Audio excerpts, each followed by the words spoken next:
Welcome back. I'm reporting live from the Capitol building on this crazy day, just madness. I don't know what's going on. It's just ridiculous. Like, there's a coup going on. I don't know. Like, I'm here talking to other journalists to see what they're seeing on the ground. GM, what are you seeing? What's going on? I heard Nancy Pelosi's desk was sat at. What's going on? Well, I've been cowering under a lectern for the last 17 hours, I think we're all here today. We're really worried about the role journalists have to play in this exciting development. I heard that some of the crowd were shouting anti-journalist sentiments. Did you hear anything about that? I heard lots of things, just so much noise. I heard there may have been a gunshot. I might have deserved it. I might have not. I don't know. Like, what is going on? Was there a gunshot? I don't know. Well, I don't know either. I heard people were sheltering in place elsewhere within the Capitol, but I've been pooping in this bucket in the corner for the last 2 hours, and there's actually a new New York Times piece I'm writing about the poop bucket. But did you see them come in? Because I don't know where they came from. I don't know how people get into buildings, how people leave buildings. I don't really know how buildings work in general. Did you see them use a building entrance? I saw them going everywhere, but nowhere. I don't know where they were coming from. It was just like the Gremlins movie, just storming in. I have no idea what's going on. I'm very scared, but also very complacent with how this is going on. I mean, I have no idea what's going on. Like, is our Queen AOC and Nancy Pelosi okay? What's going on? Where are they? What's happening? Well, I've heard unconfirmed reports that Nancy Pelosi is in fact a congressperson. Oh, thank God. Have you heard that? I haven't heard that. I may have heard it. I don't know. I'm new on the job. It's the first month. I literally don't know what a journalist is, but I know they're important in this situation.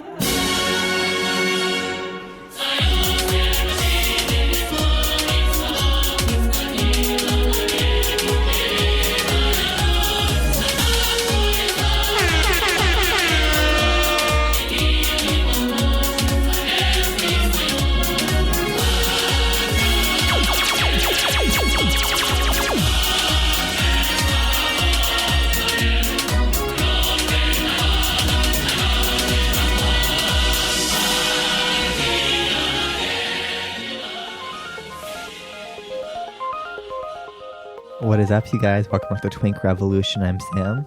And I'm strong, independent journalist, Gian, reporting from the field, bravely in the line of fire. So brave. Happy New Year. Happy New Year, indeed. What a 2021 is shaping up to be. At least it's not boring. No. It's great. Last year it was potential war of Iran, and this year it's potential war of America. Congratulations. At least we're not doing things in other countries. It's internal. Yes, democracy, will be restored here. Democracy will prevail, freedom will prevail. Yeah. So this is fucking stupid. We're all on that page. You want to explain it? No. I mean, Trump rally turns into a kind of like storming of our brave, beautiful Congress. Our beautiful Capitol building being sullied by these white supremacists and people who don't rewind their VHS tapes before returning them. It's a sort of non-event. It's significant, but it's like there's no political content to this except to say that all the kind of pearl clutching about it, and they're like, oh my God, this is the fascism I've been convincing myself is arriving at any moment for the last 4 years. It's happening. The fascism with there was French flags. I saw some pride flags there. I saw a Zionist flag. There was people stopping to take selfies with the police often. The whole thing is a sort of QAnon Facebook thread that sort of accidentally spilled over into real life. This is the storming of Area 51 Facebook event invitation, but they actually got it done with very little resistance. Yeah, I have some great tweets. I've been keeping tracks because I feel like it's the best way to interpret what's going on. And it's Oh like, yeah, no, it must be analyzed through an extremely online lens. yeah. So this first tweet says, I have to say, storming Capitol Hill makes way more sense than wanton destruction of businesses and violence in random streets. Come at me, commies. Well, Co-signed. True. yeah, and they stormed the Capitol. Like, this is the cosplayer's dream. This is revolution, like, in action. But, like, instead of, like, I think Esperanza tweeted earlier how this isn't a working class, like, rebellion. It's No. just, like, the petty bouge, like, small business owner who's the main backer of Trump getting mad about, like, the ultra-rich regaining power over the U.S. Yeah. I mean, 'Cause they were this is a factionless class war fought through proxies, as all of this has always been. I mean, we have two factions of our beautiful American ruling class, Yeah. fighting it out through some people who are genuinely workers. Oh, yeah. And then also through, you know, their respective organizing, like professional organizer or like think tank grifter apparatuses. And it just turns into like, you know, Thunderdome in downtown Portland, or it turns into this, or it'll turn into the incredibly, like, the inevitable cringe, like, flash mob dance protests that will be the response to this, and on it will go. Oh my God. It's anything to engage, like anything to avoid engaging with anything of political substance. Yeah, we got a great tweet from Vaush. Tweeted, democracies cannot coexist with these people. They disappear, or we all do.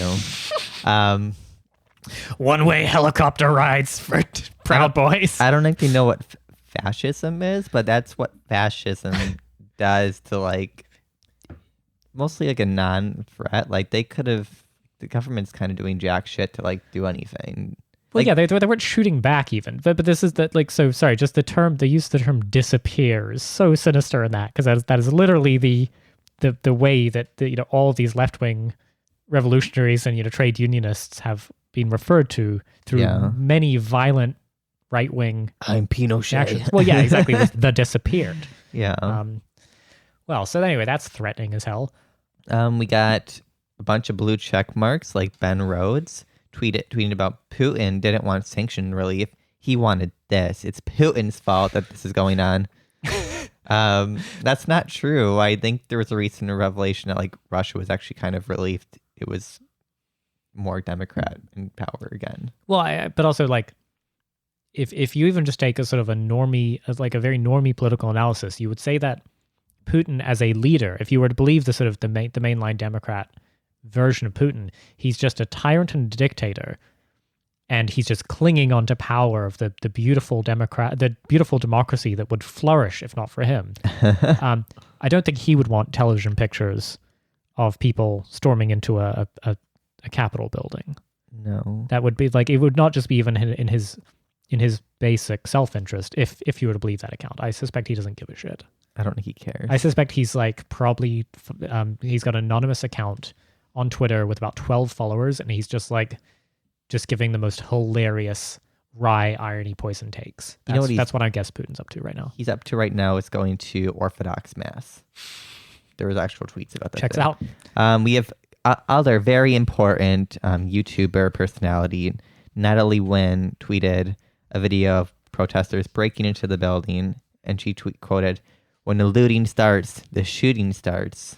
So that's great. Well, that is quoting, I believe, a Trump line. But I think it's just like kind of funny. No. So the worst version of that, I would credit old ContraPoints with a little more aplomb and irony than that. But it was Chasten Buttigieg. Yes. Did you see his one? I have it in my list. Oh, you have it? Yeah. Read that one, because Okay. that one's just particularly awful. White privilege is violently storming the U.S. Capitol and just ... being sent home. No, we should shoot them all. We should murder More police murders.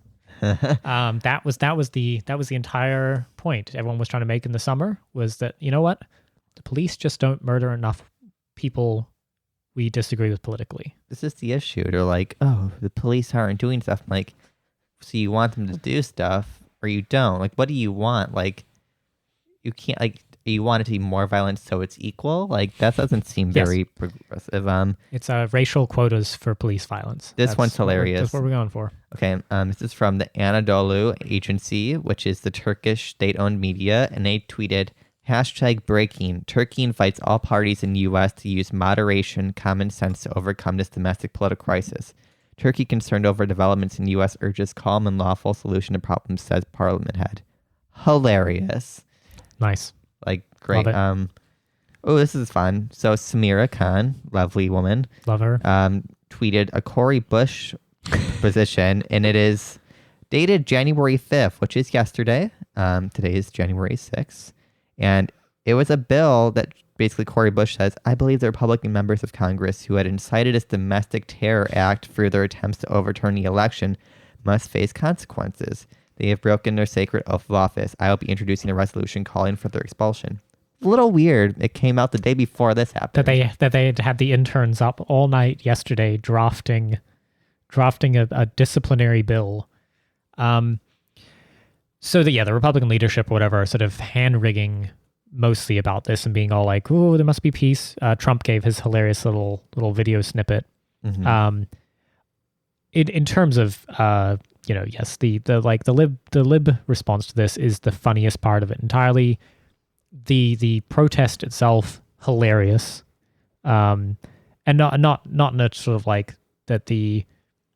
Put it this way, the whole thing is kind of like it's a fucking troll. It's 4chan nonsense made manifest. Yeah, these were people who were their entire point was get into the chamber, take their photo for the lols sitting at the dais, mm-hmm.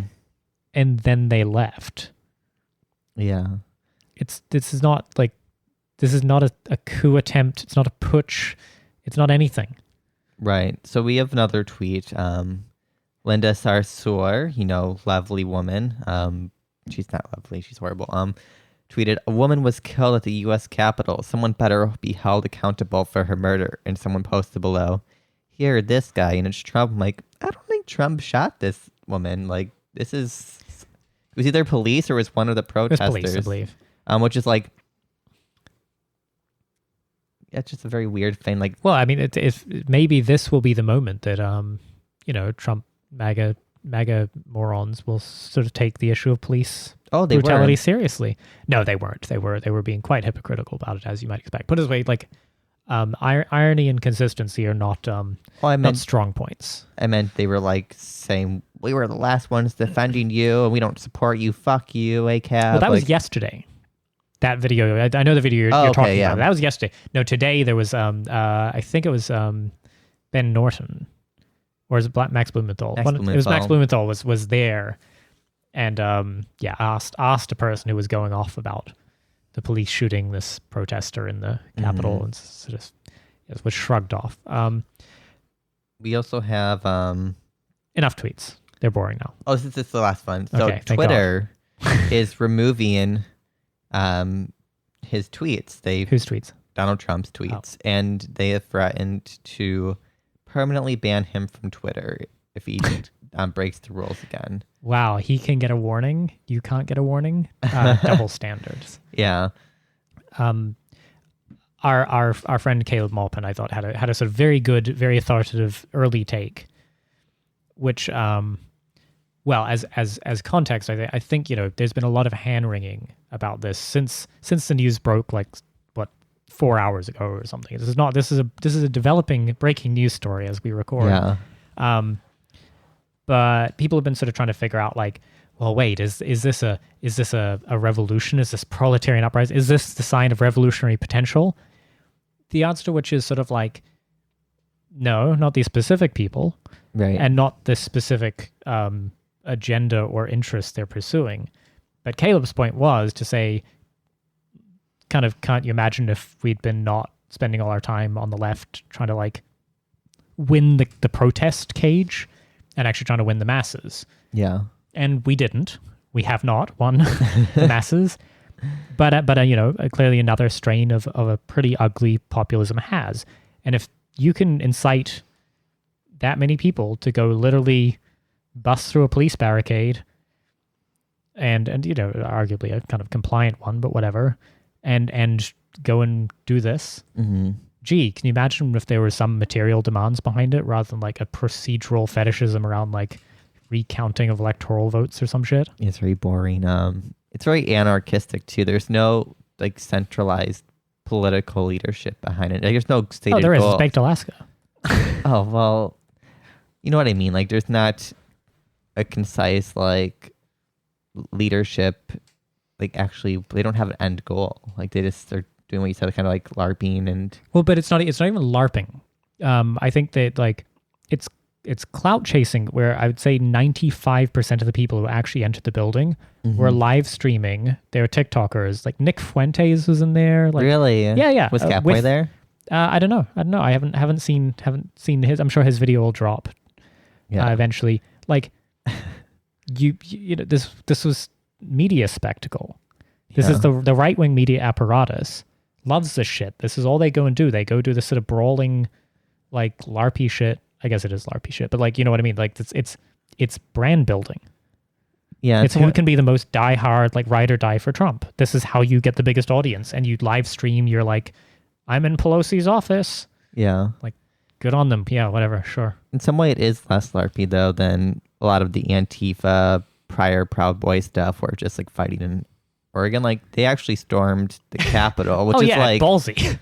Which like makes it a little more serious than just like LARPing, because like I wouldn't do that for like that kind of shit. Like, that's how you go to jail or something if you like the group. If you were part of a group that like actually like posed a risk to like the state, like you don't just like do that willingly unless like you think you're fine.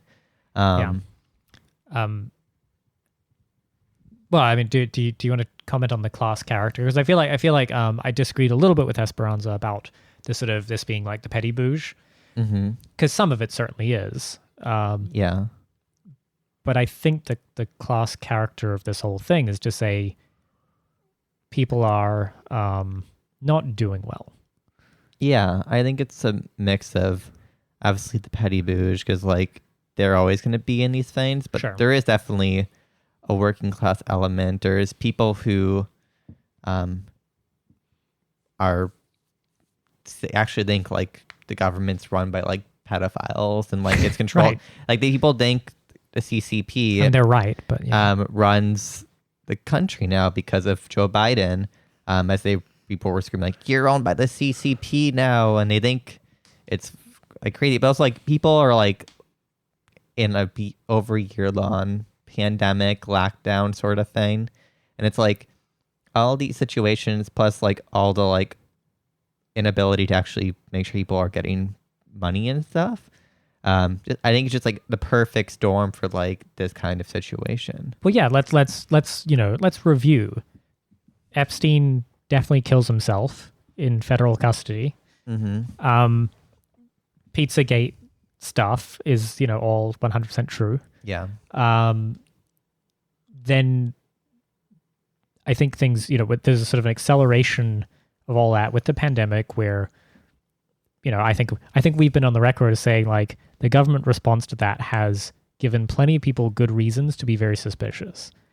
I don't think it's conspiracy thinking to say, fuck, this is destroying the character of American life. Yeah. In the response, right? The virus itself, yes, is happening. The response has been just awful. And so you can see why people funneling that through ideology will cling on to certain explanations. Then, yes, completely botched attempts at stimulus or transfer payments or any kind of aid or relief to people. And then an election in which like Hunter Biden allegations are just called fake news by the entire mainstream media. Turns out they were true, like 100% true. Everything ever said about transfer payments from Ukraine and stuff, all true, but we're just told those are false. You have mass censorship by big tech, or even from the Plandemic thing, which is like the COVID documentary. The Hunter Biden videos where just like entire accounts and tweets are being destroyed. Now you have Trump's repeatedly having like warnings under his fin. Like people are already not trustworthy of like most of like American corporations, especially like big tech and stuff. And it's like all these situations are making everyone have less faith in like the political economic leadership, Right. because it's like, oh, there's child sex rings and there's mass censorship and they're not taking care of you when people are like going homeless en masse. All the businesses are just being shut down because it's literally just a massive transfer of wealth to the top percent. It's like, if all the small businesses go out, that's fine because they're going to all get consolidated by the big monopolist right. Amazon's $1 trillion more valuable now than it was, a year ago. Stocks are going up for pharmaceuticals and like big tech, and everything. And it's like, this is just like a massive wealth transfer and consolidation to the upper things. And then you have Democrats saying like, well, we're going to get rid of you. Like, we're going to get you all kicked out. And it's like, it's just like, rings way too many bells to a lot of people. And if it's like the wrong outcome or like end conclusion, right? They still like, this should be alarming. Well, you have that's the problem. You have Trump, who was able to sort of declare himself a martyr and the victim of electoral fraud, and you just have these anemic fucking Democrats who are all just sort of lining up to say, actually, America's already great. Biden will restore it to its former glory. Get in the pod, eat the bugs. Yeah. And to the extent that I think the thing that I found most distasteful about like the sort of media response to all of this, aside from the fact that they were just like making it all about them and just interviewing each other in cycles, was that they're trying to portray this as a sort of crazy fringe thing, not like a set of people whose fundamental the facts they're working from are correct. Their analysis is just kind of bad. Yeah. They are acting rationally in their own minds. These are people who genuinely believe that the country is in such danger that it would be worth, say, pulling something like this off. And so and this is all sort of shepherded through, or shepherded by a right-wing media apparatus that is like a bunch of fucking clout chasing weirdos. But I think it would be wrong to sort of assume that this was simply like a kind of, hey, Mom, I'm gonna go do some white supremacy today. These are people whose political upbringing and the conditions have led them to this point. Well, also the libs are doing this whole thing where it's like the same screen of like, they're all white supremacist, racist, and it's like, it might be. Who cares? But also like, they're like, you must trust our institutions. Like, Fauci told everyone in the beginning to not wear masks and then changed it way later after we realized that was dumb. You have the media across the Western world, as it's like crumbling, like has less and less faith. And like, everyone's like, why are they destroying this journalist material from like CNN and like MSNBC? And it's like, because no one trusts them. They fucking hate all these institutions because they're not benefiting them. Like, there's no like left to like direct that energy anywhere meaningful. So it's like, of course you're gonna get like some like right wing whack jobs like leading it and like QAnon shit interpreting the like world. Yeah, I mean, it turns out that the boutique media interests of the liberal intelligentsia just simply can't sustain the attention of the unwashed masses. Yeah. For whom they just show their open disdain constantly, and have, particularly lately, through the Trump era, right? The whole project has been that you're like the liberal intelligentsia cannot even hide their disdain for everyone else anymore. And the naked display, unfortunately, has led to resentment. Right. And this is what you get. Yeah. And it gets worse because, like, I'm going to kind of shift to topics. AOC just revealed a 30-year time frame to get Medicare for all because she says, if I want to have a child, I would want my child or my nieces or nephews to have guaranteed health care by the time of my age. 30 years? Like, she's 30 years old now. She'll be 60. She'll be retirement age. That's amazing. Isn't that amazing? She'll already be eligible for Medicare, I think. I think 62 is like the earliest Medicare in this proposal, so she will literally be eligible for Medicare by the time she intends to have Medicare for all. That's great. And the entire squad just voted in Pelosi and did nothing to even try and fight for health care, which is like another, just like, I think the squad's like mostly done to like most people except for the like petty bouge, like liberal leaders and like Dem Soch types. But even them, I think, are kind of like getting fed up I with think everyone's this done. nonsense. Yeah. I think it's just sort of revealed what they are. Yeah, they're Democrats. Like the fact like Cory Bush and like Jamal Brown and stuff like that, who are new to the squad, just like instantly voted for her and stuff and did nothing. It's like I kind of had a little more hope that like at least one of them would say no, and they all did it. And I'm like, and also like it's ridiculous. Like you have like Rashida Tlaib, like I'm wearing my Palestinian mom's pin. Like, do you know who Nancy Pelosi is? Like, she's a fucking Zionist. Like, she's gonna vote for all the things against your interests. Like, I can't trust any of you. You're all face proxies for like diversity when they're all like doing the same thing. They're all just fighting for capital. Like, well, yeah. I mean, it's just been the victim complex. I mean, so the thing is, we are harder on AOC than we are on, random shithead from some congressional district. Yeah. Why? Because she sold herself as representing a certain interest in Congress. She's failed on that front. She's not representing anybody except a kind of a bland centrist corporate agenda, but she's doing the PR spin that makes it acceptable to a kind of activist class. Yeah. It's that way of not letting them peel off any enthusiasm for Democrats. We said this before. I think that the squad vote thing just revealed so perfectly for the normies. Like, yeah. I think there's like this has been very evident for a long time, but it's been interesting to watch people who are not, say, diehard commies or whatever being like, oh, this is all fake. Yeah. Like you won't even do a symbolic protest at this point. Then like what's because libs love symbolic protests that have no meaning. So the funny thing is, even when they were like, wait, you won't even give us a fucking symbolic protest or threaten to withhold or abstain. Oh, okay. This is just fake. And the funny thing is, it's like I see a lot of like SF gays, because that's all I know is gays in the Bay Area, which is horrible. To have straight friends, people. Red flag. But like people are still posting like today, like Biden can be pushed on like foreign policy and against big handouts to like corporations and austerity. And I'm like, what delusion are you? Like, do you know who we've made his entire cabinet? It's like every single person who's like charter schools and war hawks and all these people. Like, you all hate people just because they were the Trump thing, but they're all going to do the same shit once they're in power. Like, charter schools was pushed by Obama too, like border control, all these things. And child it's like, camps not being revisited. Yeah. Under the Biden administration, apparently. No one's brought it up, actually. No, he said it's not on the agenda. Yeah. It was brought up. He said no, and that's the end of that. It's funny only because if you've seen the photos of the storming of Capitol Hill, there's the guy who has all the fur hat on and stuff, and all the Twitter gays, including Twink Rev contributing editor River Page, was doing the I can fix him bit. Yeah. And what I kind of realize is like the lib gay basic version of this is I can fix him, but for Joe Biden.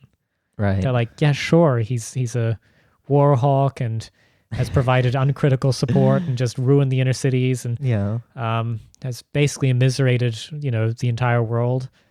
But I can fix him. Yeah. I can push him left. And the Bernie stuff has just been always push him left, never pull left, isn't it? Isn't that funny? Where would you be? Push him left, yeah. Pushing. So just From think about right. if I'm... Yeah, Sam is sitting to my left. Let me push him left. Huh, wait a minute. How does that work? Interesting. Oh, I love that. Even the Bernie thing, like, if you just follow what he talks about, it's like, maybe he's changed her. I was just like, we were all just kind of fooled along with the trap as he seemed like the guy who's going to get it on. Maybe like we changed. I don't know. It's just like, I'm kind of over it. Like all of this like Bernie crat, like bullshit is kind of like, this was never going to work. This is not like, it just won't. Like personal respect to Bernie for, in his own social dem way, trying to do a bit of filibustering for, additional stimulus, transfer payments, whatever. Like, but that's always what he's been good for, and like, good on him. Yeah. I actually, and this is not just like, because he's your sweet grandfather and we stan him unconditionally. I would say that I hold him to a slightly different standard. Yeah. Than somebody like AOC, because Bernie has never pretended to be anything else. His program has always been laid very bare, and I think you can always predict how he's going to act. Mm-hmm. Like, if he hadn't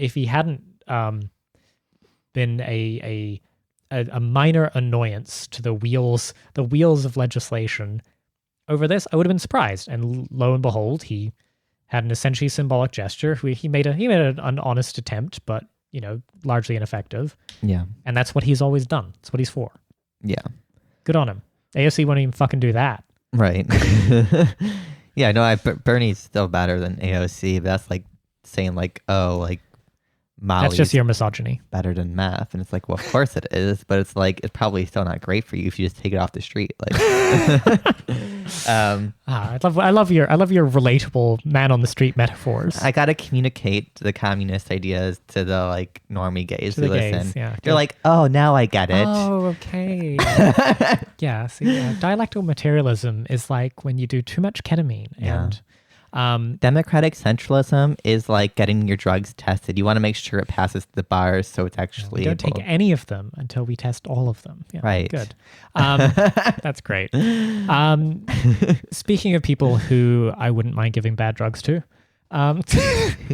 Lin Manuel Miranda has come back strong. After leaving our blessed timelines and minds alone for a while after the smash hit TV presentation of the smash hit Broadway musical Hamilton, with a no hate campaign, which I thought these were gone. I did too. This is the tape over the mouth over a stark white background with like no hate, spelled H8, which allows you to carbon date this particular social movement. For one, who spells like that anymore? It's an Avril Lavigne title. And so he has a photo. And it was awful. Oh, click the link. I really don't want to. I don't want to see his fucking face. It's not At least it's covering his mouth so he can't do the lip thing. It's not just him. It's his whole like staff, and there's a bunch of like them in chains and stuff like that. Oh my god! Which is like, oh, it's worse than I could have possibly imagined. Which I'm like, knowing what your musical's about, I'm like, this is very poor taste. Oh, yeah. Oh god. Okay, can we move on from this? I don't think I can handle this. Oh god, he's so smarmy. Yeah, and I was just looking, I was like, oh, I don't know a lot about Lin Manuel Miranda. I just know he's a horrible dem. And I was looking into an article. Vote for Hillary, number 9. Go out and go to brunch. Yeah, and lose your mind. It's funny. Someone made the point of like people will spend like vacation money to watch this horrible play. And all it's doing is giving this man power in the political process. Like, it was like Dick Cheney and some like Bill Clinton were like, this is the one thing that'll unify us is like this musical. And he's used his Hamilton thing to like push austerity in Puerto Rico. And the article, which I found about it from a while back, was like, and the Navy, which was also there after the hurricane, was built by Alexander Hamilton. I was people fucking hated him in Puerto Rico because he's like a horrible austerity supporter, and he got it like through. 1, 2, 3, 4, 5, 6, 7, 8, 9, 10 paces vote. I remember one of these girls from my school in college was like, I've seen it twice, which like for one, already $4,000, but she's like, I cried multiple times each time I went. And I'm like, what did you cry at? I cried at the thought of watching Hamilton, honestly. And then I did watch it. Yeah. On when it was available on a streaming service. Was it also $2,000? Oh yeah. I mean, bargained at twice the price, really. Yeah. Yeah, and I watched it 9 times in a row, and it shaped my entire political outlook. And yeah, now I'm storming the Capitol building to insist that the Electoral College recognize Alexander Hamilton as the official winner of the election in 2020. Oh my God. Yeah. It's so good. Coherent politics. Okay, let's move on. Thank God. union stuff, the Alphabet Union. Do you want to explain that to me? Yeah. We'll probably cover this in more depth later because I wanna get some friends to come help. Probably talk about this more. But if you didn't see the news, Alphabet Workers Union is a union formed by workers, 200-ish of them at basic Google, or Google, the parent company of Google, Alphabet. And they're basically joining the CW, which is the Communication Workers Union. And it's a big deal in some ways. It's a big deal because tech is not a union industry. It's not an industry union. What? The popular narratives from within, the tech industry is always, well, these are highly paid workers or whatever, usually referring to like the, engineer stuff and things like that. Mm-hmm. Not so much like, put it this way, the janitors and the cooks and the bus drivers are not, they're not doing any better. Right. The first blush reaction, right, is kind of, there was a rejoicing, we're winning. I think plenty of people perhaps raised an eyebrow at the fact that I think it was 225 people. Mm-hmm. That's very small. Google employs something like 200,000 people. Yeah. Then the other shoe dropped for me. Okay. And I want to say carefully because let me say first. If this is your thing, cool. I'm right there with you. And I know plenty of people are involved, and I hear the numbers are doing better. People are signing up. The messaging around it, however, was very much that of a social justice message, as in that the primary idea of this behind this union was to sort of represent employee voices to the, I think the phrase they use is upper management is reasonable, and having the structure of a kind of an interest group to basically to press certain issues within Google. And that's, cool. That's one valid path for unionization, I suppose. The thing they said they wouldn't pursue was collective bargaining. And I think if you're doing a union effort without that being, the goal, and not just the goal, but actually having a direct path to it and a tactical way to win, then taking on one of the world's largest corporations is foolhardy. And I think it could potentially poison the well for any future efforts in this direction because, Yeah. Why is there not collective bargaining as part of the demand? Because it's such a minority union. Oh, okay. So usually it's, you need 51% of your workforce basically to be willing to sign a card, pay dues. Yeah. And then the union can essentially push for a union contract and engage in collective bargaining, et cetera, et cetera. The rationale behind going out with 225 people. Out of how many people? 200,000-ish. Maybe 250,000. Oh my God. Yeah. That's it's just going to set the tone for the discussion around this because, put it this way, there's the presentation, the Alphabet Workers Union, the way they have presented their platform and the myths they want to demystify are things like, isn't a union just a way of centering cis white male voices? Oh my God. No is the answer. Who cares? Well, it's just like you've misunderstood the point of a union, and the idea that would be sort of like, one of the big bold bullet points in this was very puzzling to me. Yeah. And it makes me nervous. However, I'm happy to be wrong here because I'm not here to piss on anyone's fire. If this is where you're putting your efforts, then I shall, you have my critical support. I have questions, but you know what? It's not important to answer my questions. You do you. I just worry that a company like Google is willing to fire everybody, can afford to pay all the fines, and or better yet, that actually like if the interests that bind this union together are essentially social causes and a desire to say deplatform fascists off Google properties, which is a stated goal that I've seen some people say. People I respect, but they're saying that that's why the union is important to them, is to be able to basically force Google management to take a harder stance on censorship. Well, I'm afraid that union's going to fall apart at the first test, right? When somebody tries to apply it consistently to a left-wing cause, or Right. when just put it this way, the activist class do not exist in solidarity. It's not what they're for. There is no solidarity among activists. They're all about trying to corral people conscript people into their activist project. Worker solidarity, and that's why things like collective bargaining are really good, because it turns out everyone who works at the company wants to get paid. Right.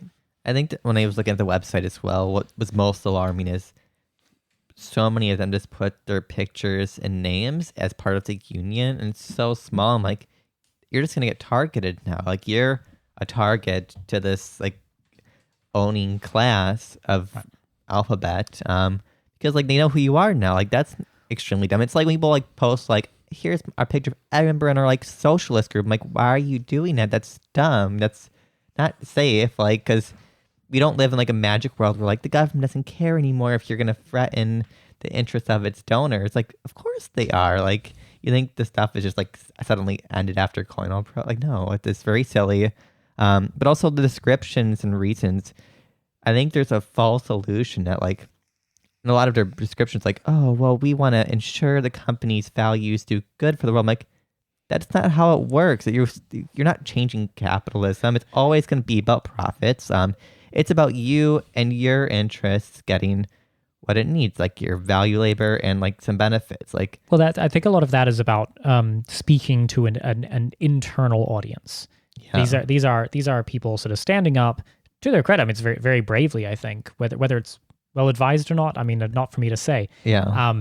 Google did hire IRI quite a while ago, which is basically a union busting consultancy. Mm-hmm. So they've known, they put it this way, this has been in, this, not just this unionization effort, I'd say, but like, let's just say like it's the writing has been on the wall for a while. Mm-hmm.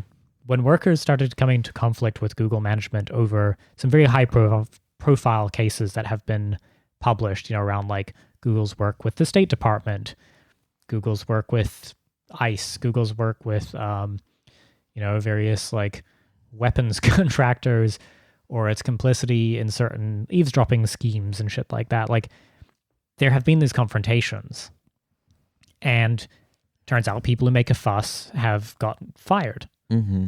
and retaliated against, all these sorts of things. This is all sort of out in the open now. So Google, I think, was aware that once you have workers having an antagonistic view of boss power, that could happen. So they brought in consultants quite a while ago, as I understand it. Yeah. Now, my question is a professional union busting firm that probably has more than, say, I think they're up to about 500 people in the union, at least last I saw. More people joined, which is good. IRI probably has more than 500 employees. They can probably assign 2 employees to each person who's in the union to, I don't know, just go and sow dissent, or like, I don't know, if I like, here's a free one, IRI. Go start at like a pronouns debate or something, or go like accuse somebody of misgendering.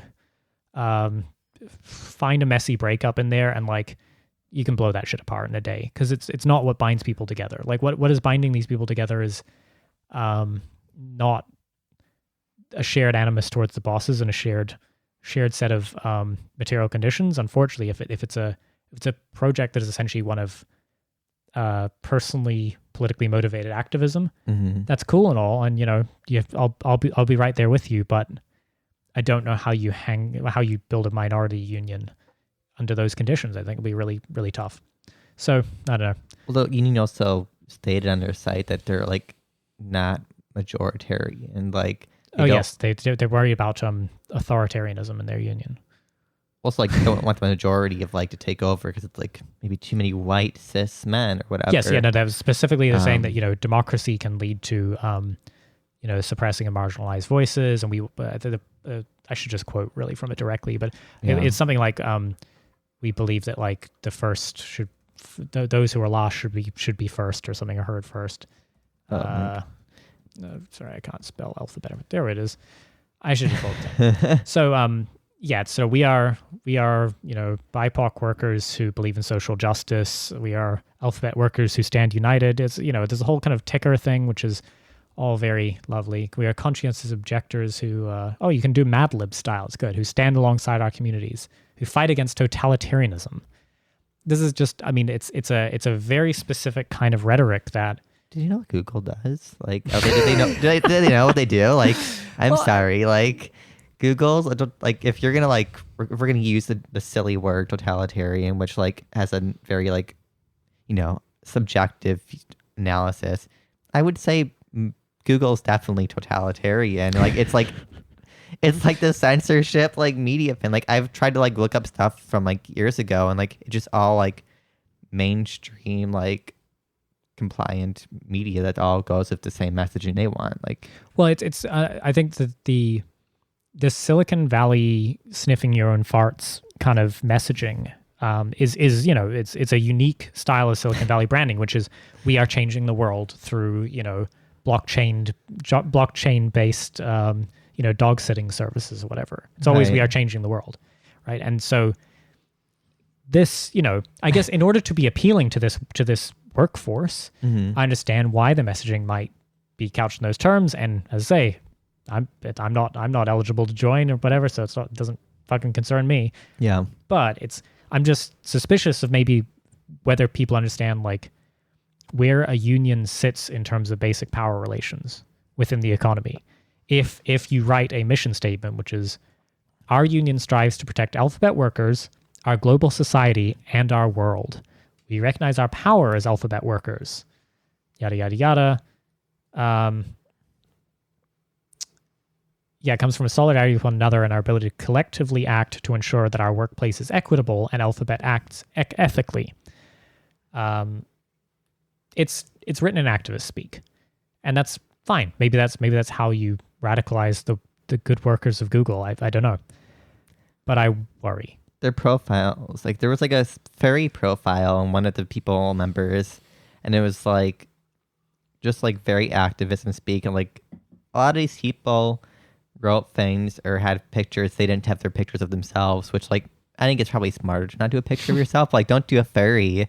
Like, get a K-pop avatar. I think it's just going to alienate the majority, and I think unions in the U.S. already have a bad record to a lot of people because, for one, there's high propaganda about like unions don't represent you. Like, there's a lot of bureaucracy and like shitty leadership, which like is true. Like, there is a lot of crappy like union leadership, and there's a lot of top-down formulas because that's the only legal form really. Like, there's no wildcat unions allowed, but it's like this isn't going to really instill trust or people when like we know you associate like people with like bright colored hair dye jobs and like endless like social justice speak of being like nightmares, like especially the past year things like the Chaz and like all these things. Like why do you think this would instill faith into people? I would be very selective in who you show as faces of the organization.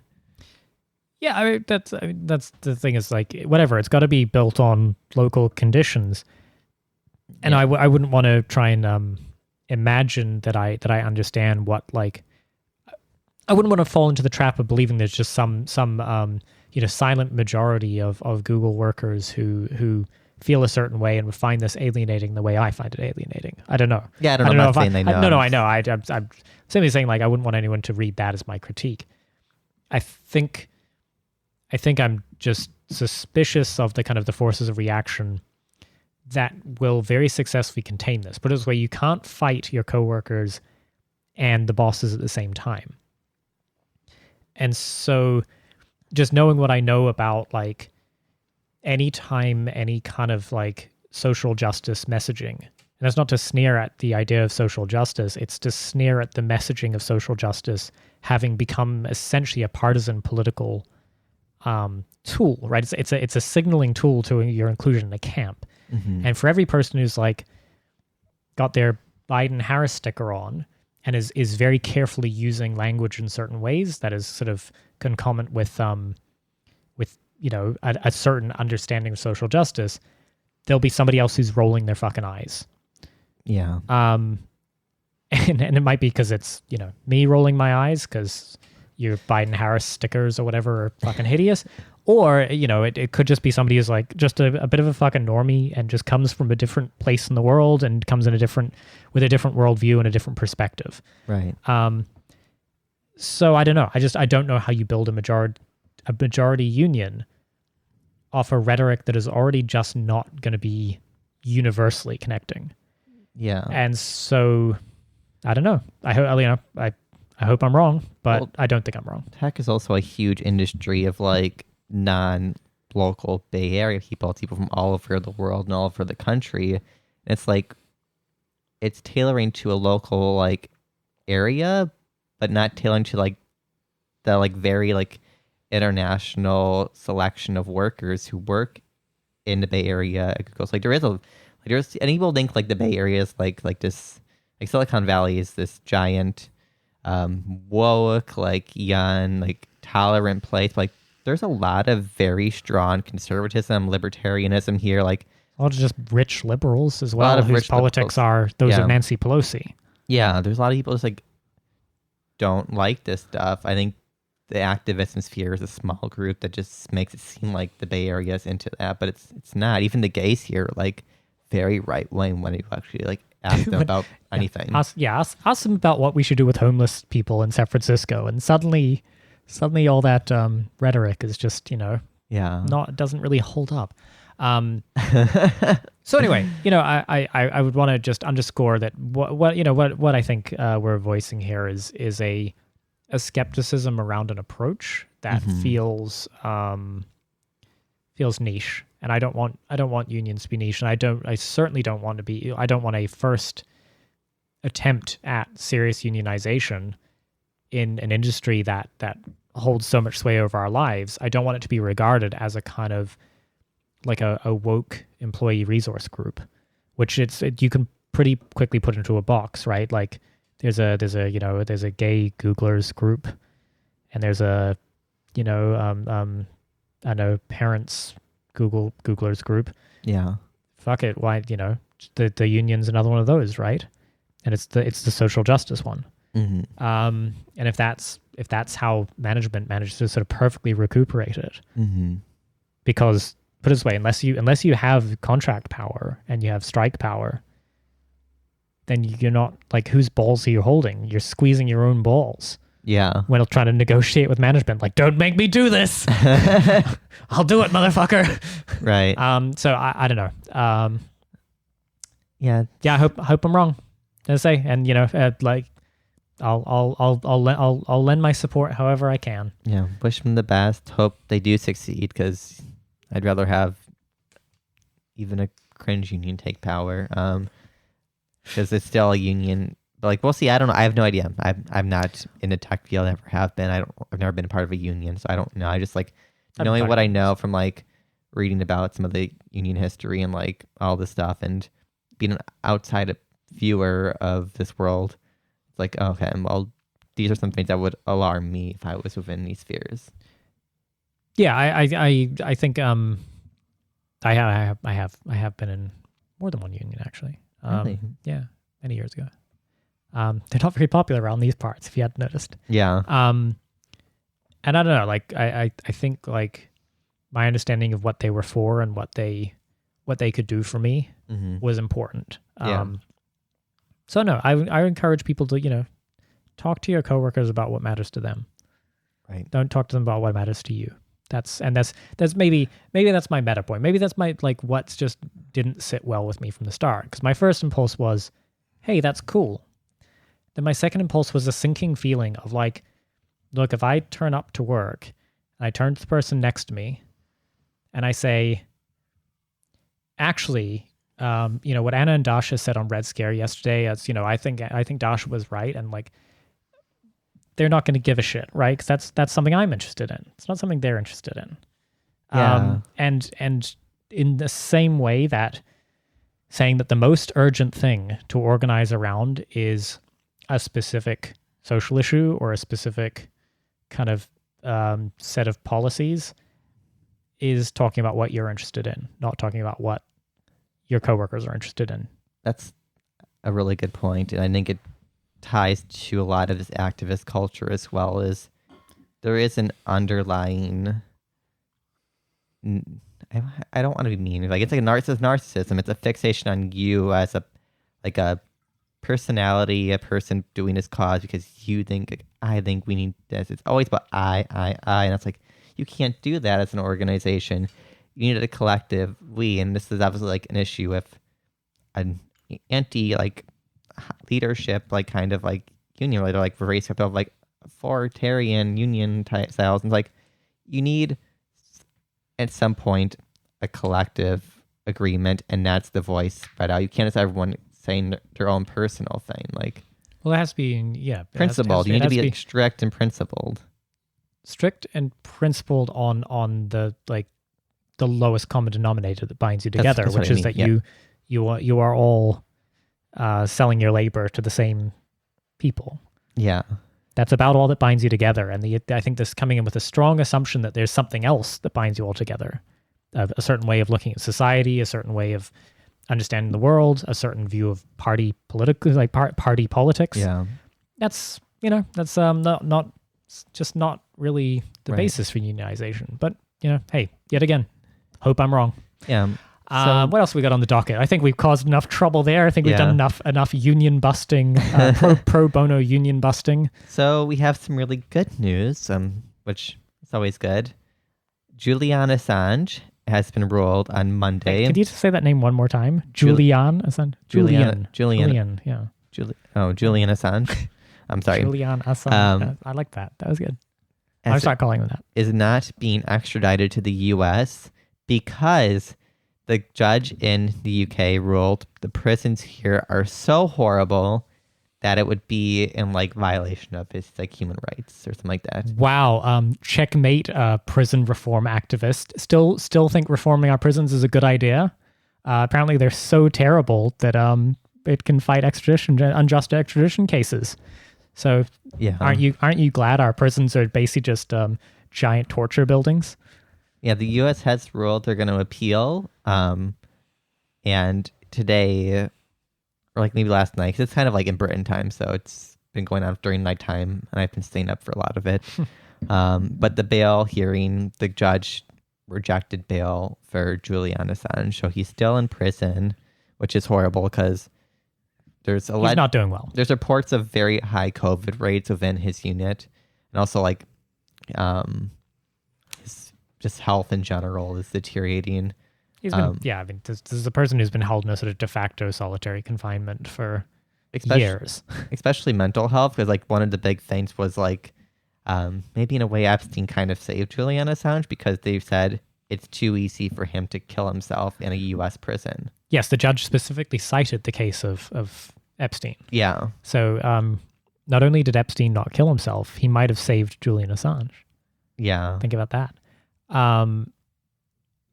an interesting ruling. It was a ruling that was very much kind of granted all of the premises of like, gee, this is a very bad guy who definitely deserves to be in jail. Mm-hmm. And he probably violated the Official Secrets Act, I think is another of the British, the UK Official Secrets Act. Yeah. Which would be kind of setting up the pieces for the Crown prosecutor to sort of bring a case against him in the UK instead. Yeah. Which we know from the Stratfor email leaks, it was basically always the plan. It was just to gum him up in legal proceedings for the rest of his life. Right. So that even if they can't kind of get him on any one thing, they can just keep him in jail and in courts forever, in every jurisdiction. Yeah. So the judge's ruling basically, kind of granted all of those premises that like very bad guy, wasn't really doing legitimate publishing,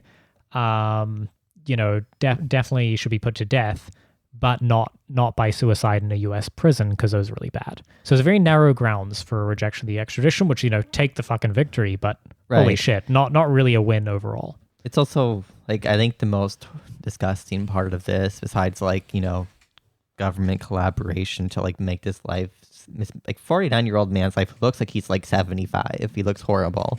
He was quite a young and handsome and dashing guy. Yeah. Not so many years ago. But the media, like, who's viewed as like this pioneer of like free speech and like media freedom, have been fully silent for like the last 2 years of this whole case, and then suddenly show up for the hearing.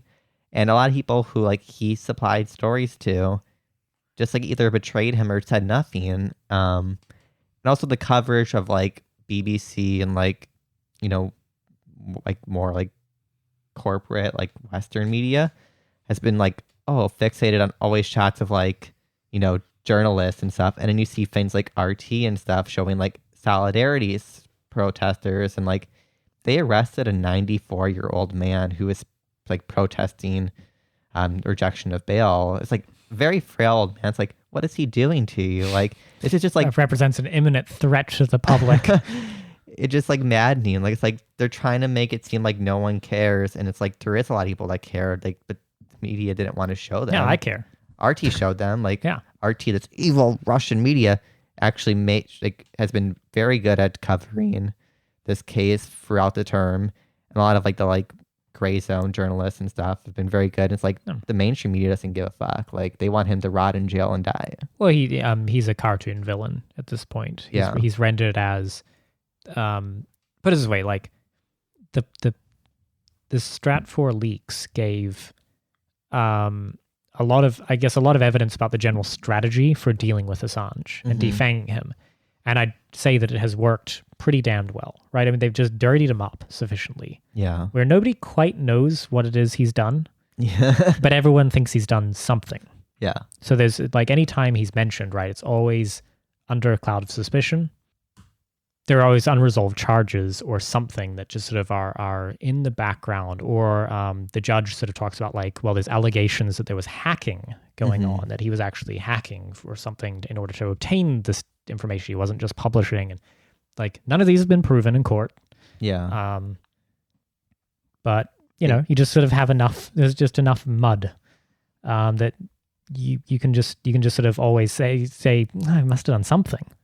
It's really disheartening as well, like, because he's connected to like the Chelsea Manning stuff, and they like just like kept putting her into like prison and solitary, like little torture. Like this poor like woman who like has like clearly like a lot of mental like health issues from like her I wonder where from.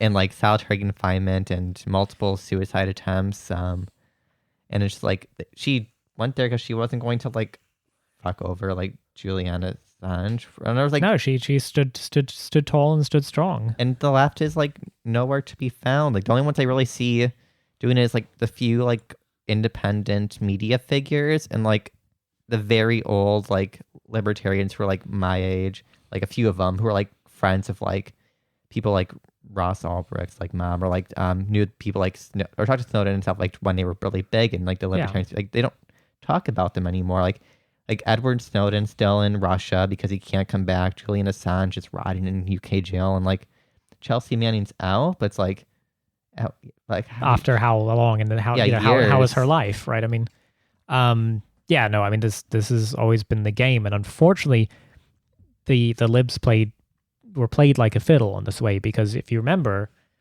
anytime Assange would start publishing anything not complimentary to Democrats, particularly around the Hillary stuff, they were just like, oh, he's a right winger, he's just a right wing nut, he wants Trump to win, and he's in bed with Russia. It's like this fucking pre-made narrative that they just kept wheeling out over and over again. Right. And it's been perfect, right? I mean, it works like a charm every time. Also, they're all dumb little fuckers just keep falling for it. Also, like people of like Novara Media who are like, I'm a socialist, I'm literally a communist. I'm literally a communist. Just writing endless like unfounded pieces of like the Swedish cases of like sexual assault, where Sweden, the strictest country in the world for like sexual assault and violence, has dropped a case 3 different times, or 2 or 3 different times, because there's no evidence to hold. Like, this is the strictest place in the world for these rules, and they have to drop it because they realize they can't hold it up. It's like, Well, it wouldn't make what he was saying untrue, and that's what Right. everyone always grants the premise of saying. Let's say he's a really bad guy personally. Yeah. Would you like him to die at the hands of the U.S. state for that crime? If that's what you believe is just punishment, good on you.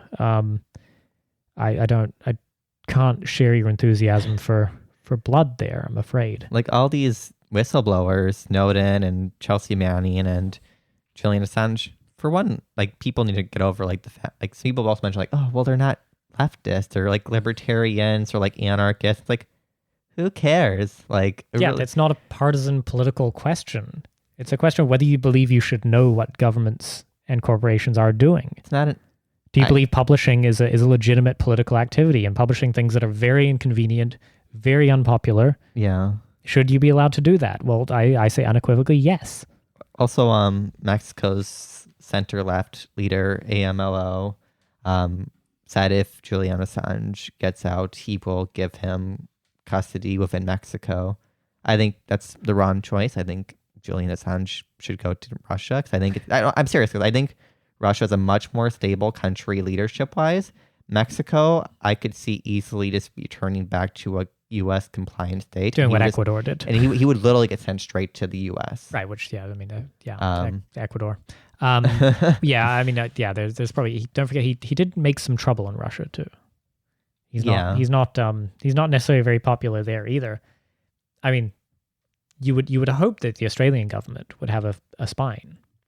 And this is not even as like an ideological point, just even if you think like in this sort of abstraction of a framework of nation states of citizenship, you would think that the Australian government might say, hey, he's an Australian citizen. Yeah. He should be safe in Australia, perhaps. Like maybe that foreign governments shouldn't be able to meddle with him there, but they've been not let out a single peep. They've been incredibly compliant. They're cucks. They are, yeah. They're like American imperialist cucks. Yeah. I always used to joke about the sort of I'm a dual citizen, New Zealand and the US, and it's always been a funny thought exercise, because sometimes where you go in with a certain passport to a country, you might limit sort of the consular protections you can get access to, and for all that I like to sort of beat up on America, it's just the heart of the empire. Gotta say, America doesn't really let people fuck with their citizens very often, unless Obama wants to drone bomb them or whatever. In which case, sure. Yeah. But yeah, no, it's I don't know. There's a lot of sort of just deep. People love not seeing the forest for the trees on this one, because they have to get far too into a kind of a moral discussion about Julian Assange, the man, not a man, good or bad or indifferent, or complex or not. I don't fucking know. I don't care. Who published things and who has basically not been granted any kind of legal protection that should probably exist for him. Right. And then unfortunately you add to that the sort of just the mulings and the caterwauling of libs trying to say unionize for greater censorship on tech platforms, and people just demanding that Twitter fact check everything for them, or that Facebook take down unpopular speech. I'm like, you fools. You are building your own fucking gallows here. It reminds me, so you're watching yesterday, what is her name? Jessica Mitford. She did a talk about like free speech, and it's like, so it's like in the 90s, about like sex and like censorship, but like this like strong like public like admiration for like anti-censorship and like just like debate and discussion, and like having everyone was very respectful in a way I can't imagine today. I was like I miss that. There needs to be that. Like this is like, well, and I would say just to give a closing plug. Yeah. For Twink Revolution's CEO and founder Glenn Greenwald, who is genuinely one of the last people with a platform of that size who won't just sit down and take it. Love that guy. And so sorry, that was just getting off this topic. Yeah. And towards the end is if you haven't checked out Ben and Glenn's After Hours, Ben Mara and see Twink Rev CEO Glenn Greenwald's podcast. God, I almost don't want to do it with that from, but his haters are so much meaner than ours, so it doesn't matter. It's not inviting any extra grief into his life. Anyway, their podcast is really fun. I've been really enjoying it. So if you like this kind of thing, which is two gays yapping into microphones, there's a better version around. It's after hours. Wow, way to shit on Twink Rev. What? Hey, people know where their bread gets buttered. They know why they're here. Yeah. It's your thirst posting. Yeah. I love it. Well, Happy New Year's, guys. I'm excited for 2021. It's definitely not going to be a boring year like 2020. And until next time. Bye. Bye.